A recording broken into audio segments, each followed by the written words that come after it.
Hello and welcome to this edition of Pop and Scott Talk Baseball. Sorry if I sound a little stopped up. Allergies, summer cold, I don't know what's going on, but feel fine. Just a little stopped up today. And happy July 4th to everybody. I had my work schedule changed for Monday because of the holiday. So we're going to do this recording on July 4th. And Dad decided to go to the pool. Where I was yesterday morning. Right. Which don't mind. It doesn't, everybody enjoy it. And we're going to start this off like we do. We're going to just run through the standings real quick. I don't think anything's really changed. Nothing's, we're in that time of the season where the, it's little changes here and there. The East, same as it is. All the teams, it's almost only the numbers have changed, but the win percentage is pretty much the same. The Orioles have lost a few games. They're having trouble scoring runs again. Yeah, but they've only slipped. Last week, I believe they were 5 games back, and now they're 6, and they're still 3 up with the Yankees. Yeah, they lost to the Yankees yesterday. They were winning 3-2 and then lost 6-3. Right. Then Minnesota's at 500. I know we talked this weekend, and you were talking about how Minnesota's got some pitching. If they could score runs, they'd be better off. They're 1 game over Cleveland, and Cleveland's 2 games under 500. I'm not going to harp on the Central anymore. Just feels like we all know how I feel about how baseball is set up right now for me for playoffs. I don't really like it. The Astros seems to gain a little bit of ground on the Rangers. They're 3 games back. The Astros beat the Rangers. I watched the game yesterday on MLB. Mm-hmm. And at one point, the Astros, they scored 6 runs in the second inning. And they were up 10-4 at one point. The Rangers came all the way back and took the lead in the bottom of the 8th. And they brought in Chapman to pitch the 8th. And he just blew the Astros away. And he blew the Astros away. Oh, he did. Then they brought in another pitcher in the 9th inning. And the Astros scored 3 runs and won. Came back and won. Hashtag watch the games. You learn a lot about, not, watching one game and, seeing the stats, but you want to see how the players play. My Angels, 6 games back, but they're still 3 games over 500. If they could just get some pitching. They need more pitching. But they're just sliding further and further back for the playoffs. They got to keep up. Everybody wants to, again, harp on the Blue Jays, but they're in the playoffs right now. The Angels, the one thing the Angels have is Ohtani. The man is phenomenal. Team of 1, I know. That is right now the talk of baseball. A friend of mine did a comparison of him and how he's maybe not the best player everybody's talking about. But what makes him so good is the 2-way. So, yeah, he might not be number 1 in any one stat except for home runs. But, you put it all together. He's 1 home run ahead of Judge from where Judge was last year at this point. Right. But, you take away his presence, and, you put him on another team, and it just puts them on another level. Oh, you take him away from the Angels, they don't have any hope. That makes him the MVP to me. So, when I start looking at it, the Mariners, 1 game under 500, they're making some moves. I think it's too late. And then the Athletics, I just don't even want to talk about them either. Let's see, we have National League. The Braves have gone nuts right now. right now, this is just my opinion. The Braves are the best team in baseball. They're better than Tampa. That's just my opinion. Well, right now, Tampa. I'm saying right now. Yeah, I don't know. I mean, Yeah, for the injuries they've had on their pitching and stuff to beat, and I mean, they're just winning and winning and winning. Miami, it was this was the series. Miami and the Braves just smoked them. I mean, hold my beer. Yeah, the Atlanta Braves set a record in June for most home runs in a month, 61. Right. Well, that's the guy was comparing him to Acuna right now, and he's having an unbelievable season. But the Braves have a team full of guys having an unbelievable season. So it kind of gets lost in the mix. Albies is playing awesome. We had Matt Olson playing awesome. Darno's hitting home runs. You could put any catcher they have back there playing awesome. You just have this team that is just loaded. I mean, that team is.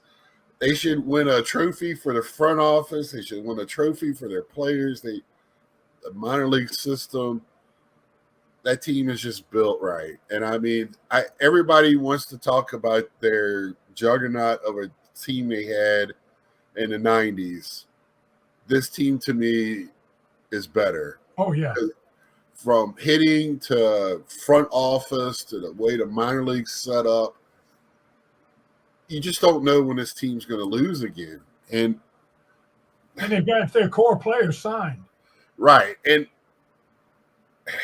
the thing is like we know, and this is what's so great about baseball, there's a definite difference between a season team and a playoff team. So a team that dominates in a season might not have the same dominance in the playoffs. That's what makes it great for the playoffs. Then that's what we're going to have to wait to see because they're just smoking everybody right now. 9 games in front of the Marlins, and the Marlins are playing at a 570 clip. It's not like they're playing horrible. They were doing great until they played Atlanta. 49-37 in 9 games back. I mean, and the Phillies are playing. And the Phillies are playing great. I mean, 12 and a half. Yeah. 12 when and you're in a half. the same division with Atlanta, it kind of pales in comparison. Right. And I mean, the Nationals are 4 games behind the Mets. So let's go Nats. Well, the Nationals, I got to say, they lost. They played a 3-game series with the Phillies in Philadelphia. Right. And the Phillies beat them 19-4 in the middle game, but the Nationals won the first and the third game, so they won the series. And what was impressive, I watched the third game. You would think the team, their announcers were saying it because it was on MASN, and the announcers were saying, "Hey, look, this team could have gone in the tank after they got beat 19-4." Right. And then the Phillies came out and scored the first run the next day, and they could have said, "Here we go again," but they didn't. Well, the Nationals, I was talking to some of my Philly friends, and now they watch the Phillies like I watch the Mets. So I was like, you watch the Nats, and me and you've been saying it, they have a core. You can see where they're building for the future. And the rest of the guys know they're playing for their next team. You have a couple of those guys that know their future's not with the Nationals, so they're playing for the next team, their next contract. And that creates a vibe on your team of you never giving up. And when you got a bunch of young guys playing for their lives and their livelihood, that this could happen. And they're not good enough to win a lot of games, but they're good enough. I told them, the Nationals are going to be the team at the end of the season when you're trying to make the playoffs and they're 50 games out of first, but they're the team you don't want to play because they want to. Those guys are fighting for their livelihoods, and they're going to go out there and want to win, even if they're 400 games out of first place. And so that's that team you're not going to want to play at the end of the season when you're fighting for a position. I could just see that. You can't afford to lose to get to the playoffs, and you have to play the Nationals, and they're not going to quit. Yeah, and they're not just going to roll over because we want to get the season over with. That's the Nationals of last year. This isn't the same team. This is not the same team. I don't know what's got into them, or certain players are not there anymore. It's just that team. They got a different attitude. So go to the Central, man. The Reds, the youngsters. Yeah, I watched them when they beat the Nationals last night. I mean, people. I heard some people on MLB say, "Well, if the Reds had better pitching, they'd be really." And I'm sitting there watching them, and they won the game 3-2, and their pitchers looked okay to me. Yeah, and they're tied for first with the Brewers. The Brewers are just they got enough veterans and stuff. They're just not going to go away. And they've got a couple of real good pitchers. And the National League Central is better than the National League or an American League Central. Oh yeah, way better. So the Pirates are 6.5 back. Cubs just falling like a rock themselves, and the Cardinals, again, that's the team. That's my head scratcher. The Cardinals and the Padres and the Mets are the three biggest disappointments for me. In the American League's got some disappointments like Oakland and stuff like that, but Oakland's not a disappointment. We know they're bad, but not that. But the Mets and the Cardinals and the Padres were supposed to do real well, and none of them are. I think the Padres have the best chance of coming out of it because the division they're in is not overly powerful.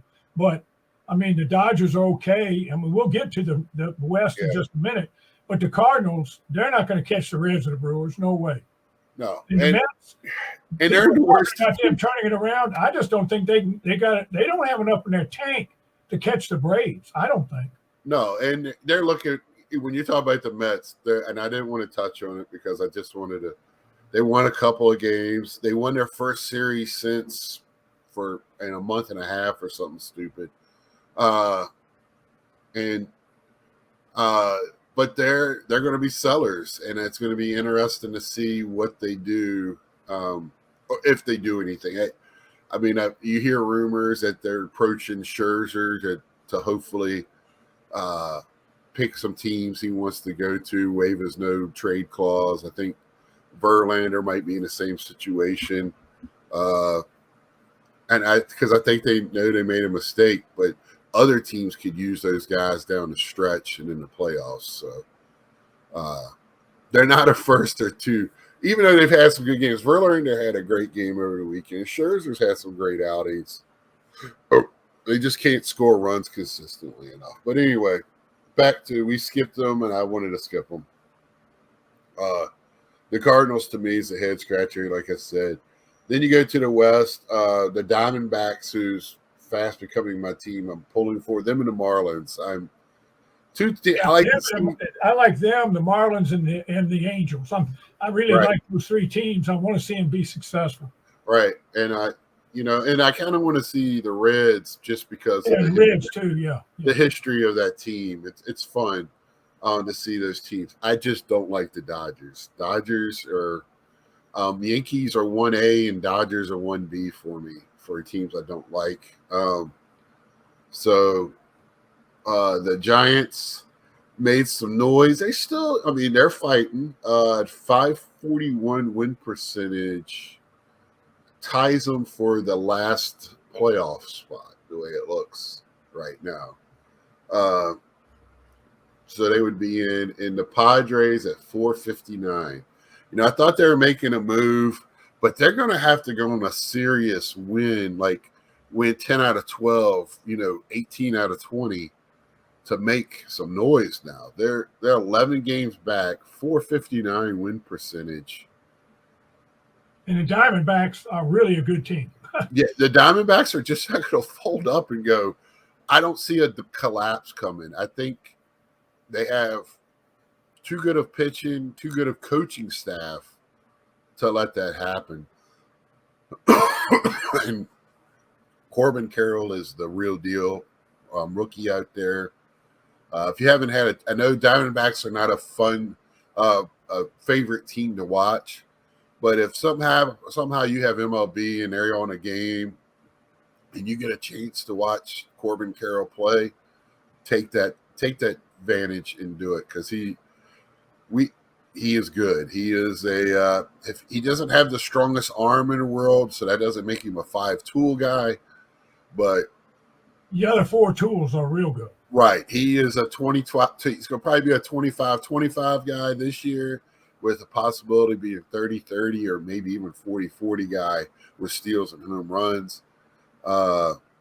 And he just, he gets on the base paths, and it just reminds me of the old Ricky Henderson days where he's just going to take off. And he can change the complexion of a game when he gets on base. And it's the thing, fun to watch. The thing with him is he doesn't have, let's just say he doesn't have the power that a Judge or Ohtani has. No. But what he does have is that speed. So a pitcher that would pitch around Judge, go ahead and walk him and make Stanton or somebody else beat him, Donaldson. They cannot put Corbin on base because when that kid gets on first, it's an automatic double. Yeah, I forget. I should bring up his numbers and maybe highlight him one week. His on base percentage is pretty high, and his batting average, he's got a great. I mean, he's not a Rez, but Raza, but his batting average is over 300. I mean, he gets on base. So, like you said, you can't walk him, and if you pitch to him, he makes you pay, and he's just good. And what will happen is they'll find a hole somewhere in his hitting, and then he's going to have to adjust. And I mean, that's what happens. And that's the growing pains. And maybe they've tried, and he's just already adjusted. We don't get to see him that much out here in the East. Diamondbacks are not one of those teams that they're going to be one of the teams on the FS1 or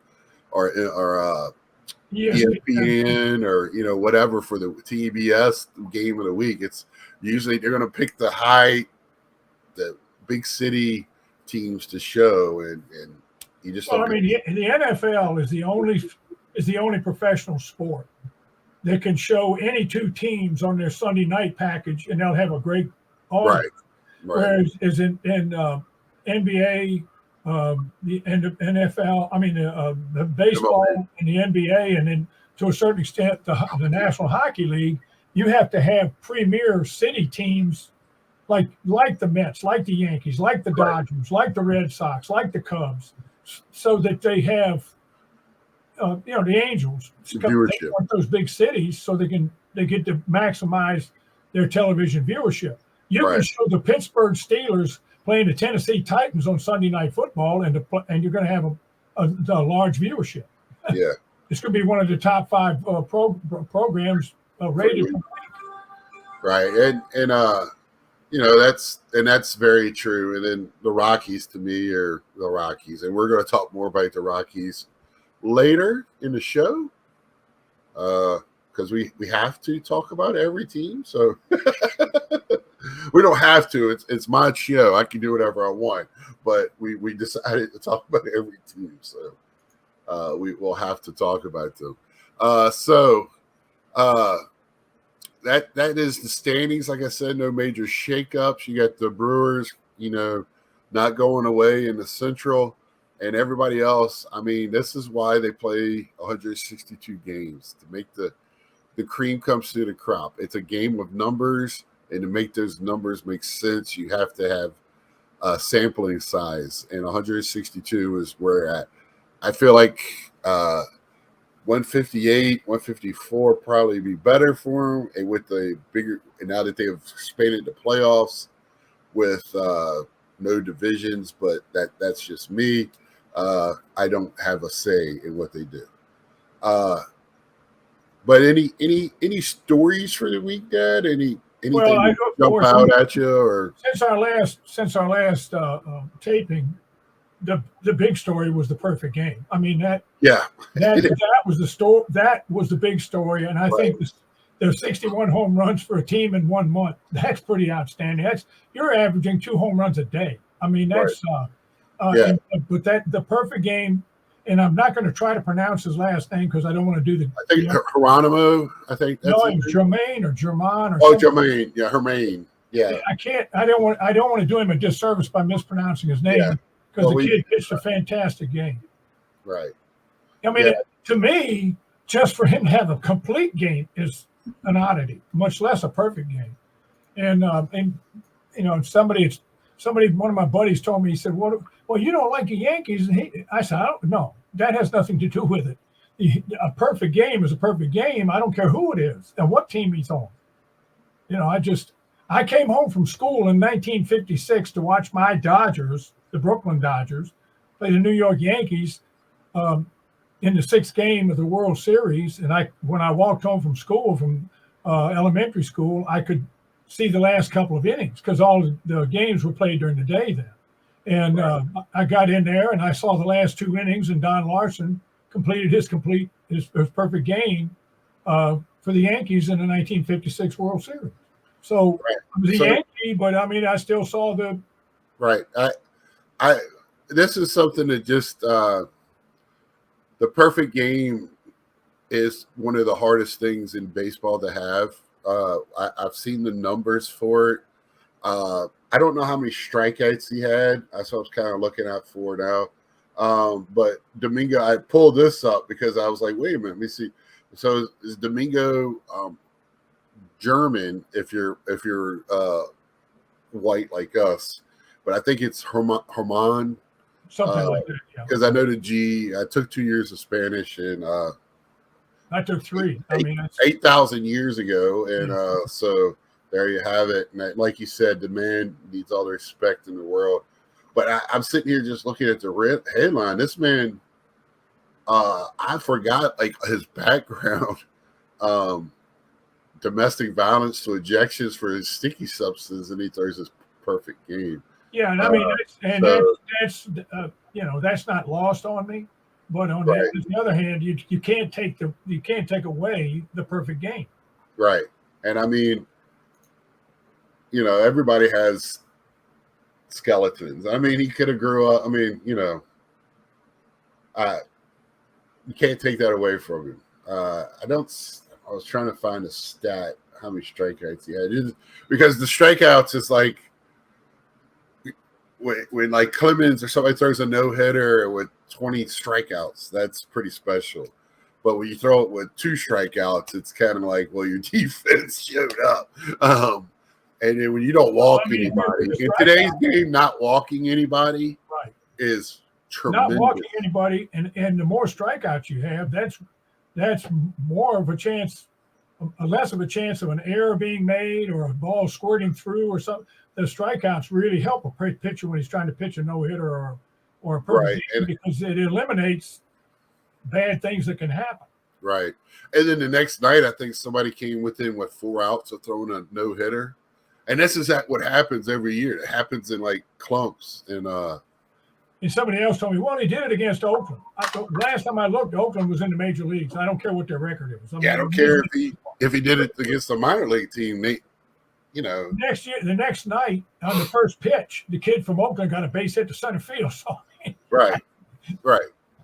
And I mean, that's, you know, I feel like I failed by not having the stats up for that one. I should have. I didn't think about that. That was a big deal of the week. That is, that's one of the. That and the Reds. Did you? I'm sorry. I kind of was looking for. When was the last perfect game? It's been a while, right? 2012. I can't remember who it was. It was in 2012. Okay, because I know it's been a while. Because the perfect game, that's kind of one of those, you know, unicorns. They're, you know, like you mentioned, like what makes Harvey Haddix so special when he pitched back-to-back no-hitters. Right. That's just, I mean, nobody. Well, and this guy will be always in the Hall. He might not ever make it in the Hall as a player, but this game, something of this game got sent to the Hall of Fame. Yeah, there's a ball or something going. Glove, socks, something will be in there. His uniform. Marking this perfect game, and he'll be enshrined forever. So good for him. Congrats, and you know, like you said, even if he's a Yankee, it's a baseball moment, and it's awesome to see those type of things. I kept watching I was at work, so I kept watching my phone to see if he made it or not once, because the alerts start coming in, and like usually you start getting alerts like about the 6th inning that there's a no-hit bid going on, and so I start phone watching at that moment, even though it was a busy week. But anyway, next thing I wanted to get through through that pretty quickly because I don't want to go too incredibly long, and I know talking about the Rockies probably won't take as long as we usually do, but I wanted to talk this week. The All-Star game team was announced, the starters and reserves. Have you even looked at that at all, Dad, to see? Well, the significant thing was that Fernando Tatis is having a pretty good year for the San Diego Padres. Right. Now, he was not voted by the fans, to the end. So Right. then the players picked. I think it's significant that the players chose Soto over him, even though he's probably having a little bit better year. And the reason is the players Teammate. he cheated. Right. And also He cheated, and the players said, "We don't want this dude." And he's not a great teammate. He cheated. He juiced, and we don't want him on the team. Look, we've seen Tatis fight with other teammates on the field. We've seen Soto travel across the country to go watch one of his friends play on another team in the playoffs. That's what Soto is as a teammate. And when the players vote, that's what they're going to vote. You call it popularity contest or whatever, but that matters. And I mean, and to them, being a teammate is just as important as what you do on the field. Well, if you're a teammate, and you're out hurt to start with, and so you're not helping them, and then you do that and get suspended for 80 games, you're crippling that team because you're counted on. And you don't take 100% accountability for it. You kind of blame it on somebody else for the reason. Not only that, but this guy is one of the better players in the game. It wasn't like it was the fourth bullpen guy that got suspended. It was Tatis, a starter who can hit 275 and hit home runs and steal, and he's a decent defense. I mean, he was crucial, and he let them down. And I don't blame the players in the league for saying, "Look, you made a choice, and we're showing you what the circumstances call for." So I don't know what percentage and everything each vote counts, like players to coaches to teams to the people in the stands. But when I look at Jonah Heim and Yandy Diaz being elected to the starters, I think the fans got it right. Those two guys, they're not household names, but man, they're kicking butt in their position. Marcus Semien as well. I mean, it looks like Texas stuffed the box, but those guys have been playing the ball. That's why they're in first place. Josh. Yeah, the only Simeon's a good ball player, but he might not be the starter. He might not be the best second baseman in the American League. But I mean, that's Texas voted their people in. They showed up, and voted their people in. And of course, you have Trout. You have Trout on there, and you have a lot of Aaron Judge, he's out hurt, but he's still voted in because fans vote names.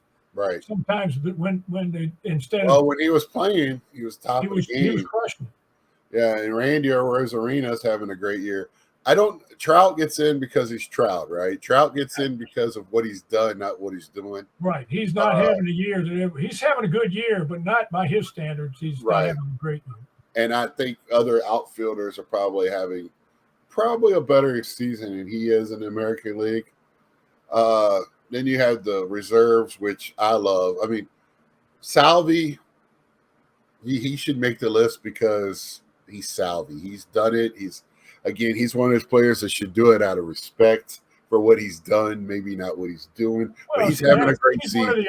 He's one of the old pros.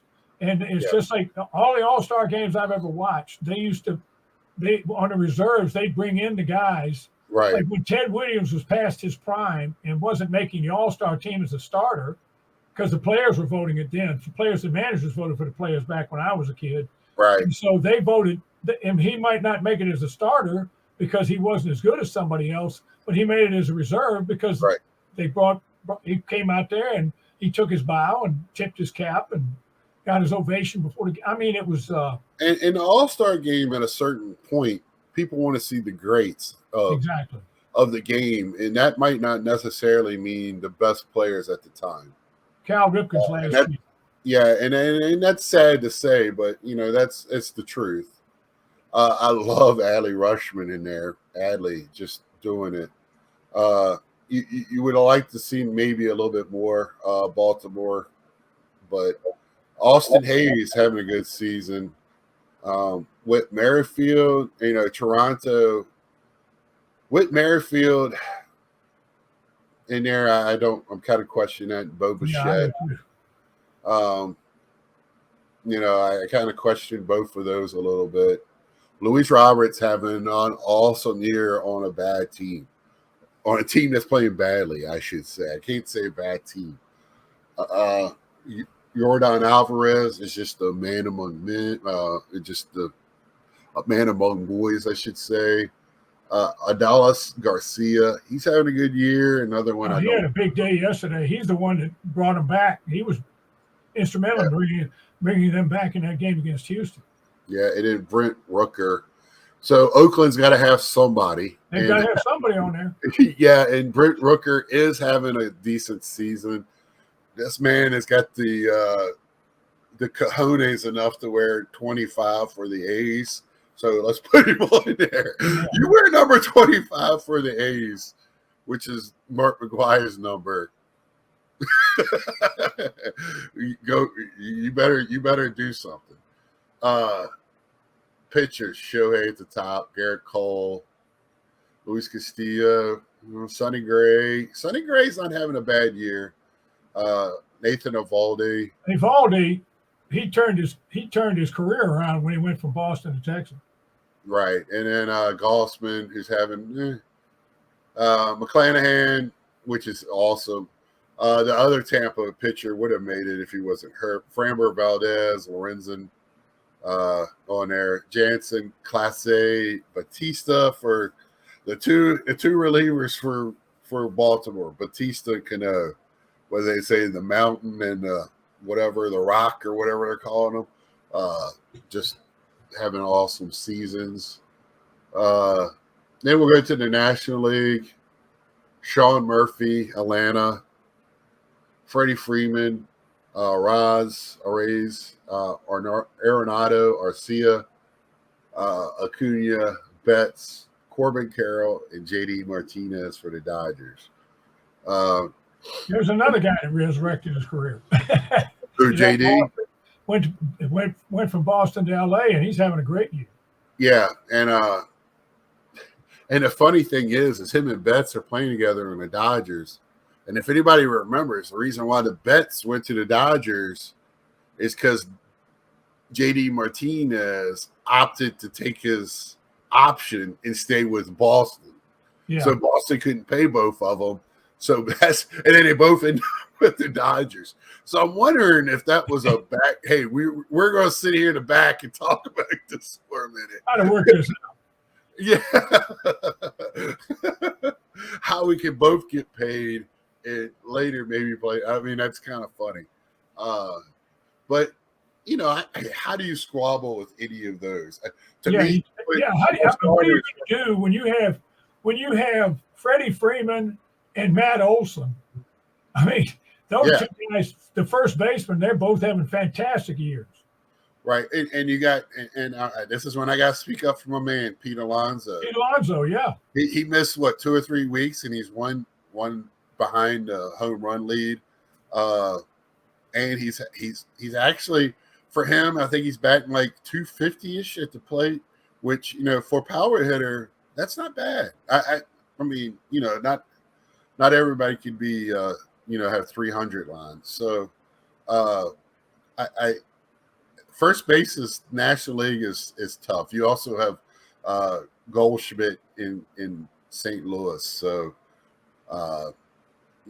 that's a tough position. I have no squabbles there. Reserves Will Smith, who is, to me, quietly one of the best catchers in baseball. I've said that before. Elias Diaz, Colorado. Colorado's got to have somebody in there. You said it, Matt Olson, Ozzie Albies, Austin Riley, Dansby Swanson. They're either all Braves or ex-Braves. Yeah, Fred Freeman. They got a lot of ex-Braves. Pete Alonso, which he's going to be he said he's going to be in the home run derby. Lourdes Gurriel, who's having a good season. Castellanos for Philly, he's doing all right. I think he's their lone. Is that Philly's lone guy? Yeah, in there. Juan Soto, like you said, and Soler for Miami DH. Oh, see, I have one big problem with the National League. Okay. Where is De La Cruz? Well, I know he's a rookie, but he also has only played a few weeks. I mean, but the record this kid's got and right. his popularity. I mean, he's all over. Well, they wanted him in the home run derby, and he didn't want to do it. Yeah, and I praise him for that, because that does mess up. You see that happen a lot. People in that home run derby. Bellinger has not been the same since he won the home run derby. If anybody wants to look at a moment, yeah, I think that might have been the moment. More than one guy has gone into the home run derby, won it, and then the second half of the season went in the tub. Right. Boom. Now there's players like Juan Soto that said, I work on my swing at the home run derby, right? Pete Alonso does the same thing.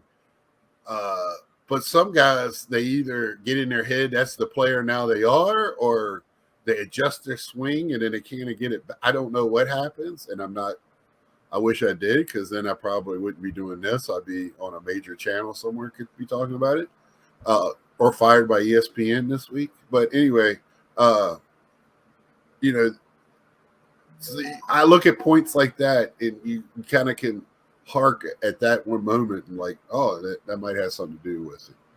But pitcher Zach Gallen, which is a quiet, great pitcher. He's in the Arizona. Nobody talks about Arizona. And I mean, Spencer Strider, he's just a strikeout machine. And Bryce Elder for Atlanta. I mean, he got his chance because of the injuries. Right. And they just take the next guy up for them. And it's just insert. And then if a guy doesn't perform, they have the luxury of going, well, who's the next guy? They don't have the luxury of some teams where if the guy's not performing, they have to stick with him because he's better than anything that they got. Exactly. They can sit there and go, oh, this guy's struggling. Hey, why don't you go down to the minors and go to Macon and practice there a little bit, and we're going to bring the next guy up and see what they can do. You get your stuff together. And I look down here at Marcus Stroman, who came to the Mets, had a great season. I thought they should have done more to try to re-sign him, but they didn't. They rather gone with guys twice his age, and gone to the Cubs, and he's pitching well. I think he has a winning record on a team with a losing record. Yeah, and they're talking about him being a trade possibility, even though he's a free agent after this year. Yeah, but that's the perfect. He can help somebody this year and then try to sign him. Yeah. Josiah Gray for Washington. The Angels looking. I mean, right. The Angels could use him. Yeah, I don't know what the problem with the Angels is I don't know what they have to trade. To offer, yeah. Right. So Josiah Gray for Washington. He's one of the young guns that I'm talking about with Washington, where you can see where they're building to the future. He still has a lot of work to do, but instead of working in the minors, they brought him up. They got him and Gore, which I think are two great arms for their future. I don't think Gore's 100% yet, but Josiah Gray, you can see flashes of maybe goodness, maybe not greatness, but a solid number 2 pitcher. Maybe, and then he can, I don't know where his ceiling is. He could be a solid number 1. And then the old man Clayton Kershaw, again, another guy that he's having a great season, but I don't know if is it for what he deserves to be on. He should be on the All-Star team for his longevity. Yeah, and I agree with that. I don't have a problem with guys being in it for being who they are. Alexis Diaz, Josh Hader, Devin Williams, Camilo Duvall, which Duvall's having a really good season for San Francisco. I'm kind of surprised that the starting pitcher, Logan, is not on it for the Giants, but you can't get everybody here. You get everybody on it, and that's one of those things when I hear like X, Y, and Z should have been nominated for Best Actor, and I'm like, so who do you take off the list? To have one other person on, you got to take somebody else off. Yeah, I mean, I've been reading about snubs and that. And right. I mean, like the kid for Tampa Bay, they got snubbed. I mean, not everybody can make the team. I mean, you have to have, and it hurts because you have to have a representative from each team still. So if you have to have somebody from Detroit, from Oakland, teams like the White Sox, you have to put somebody on there, and that's going to knock somebody out. Right. And it's been like that forever. I was a kid going, gee, you could have put 8 Yankees and 8 Dodgers on the All-Star team in 1955, but you had to have representatives. You had to have I think Atlanta has 6 or 7. Texas, look at Texas. Yeah, and I mean, they're first-place teams. I mean, yes, they're both first-place teams. So, and they have large followings, and, they promoted their players better than anybody else did. But, an All-Star game to me is what it is. I like to see all the guys come out on the field, shake hands, and the game to me is just not that big of a deal. I don't really care. I don't really care about the home run derby either. I usually watch some highlights, and to me, after you see a couple of balls fly out of the stadium, it gets old. Right. Unless you got a dog in the hunt. I mean, if you want to watch Pete Alonso because he's a Met, or the year Harper won it, I watched him because I wanted to see him because he was still a national, and these guys, when it's your guys, I watch Soto that the year he hit. So yeah, because I would have loved to see Dela Cruz, just see how far he could hit one. And this year they're in Seattle. We'll talk about the Rockies on another day, Dad. We're going late, so let's just stick with this. Yeah, do this, and we're done. And Dela Cruz, I would have loved to see how far he could hit one in Seattle where the ball doesn't travel like it does in other ballparks.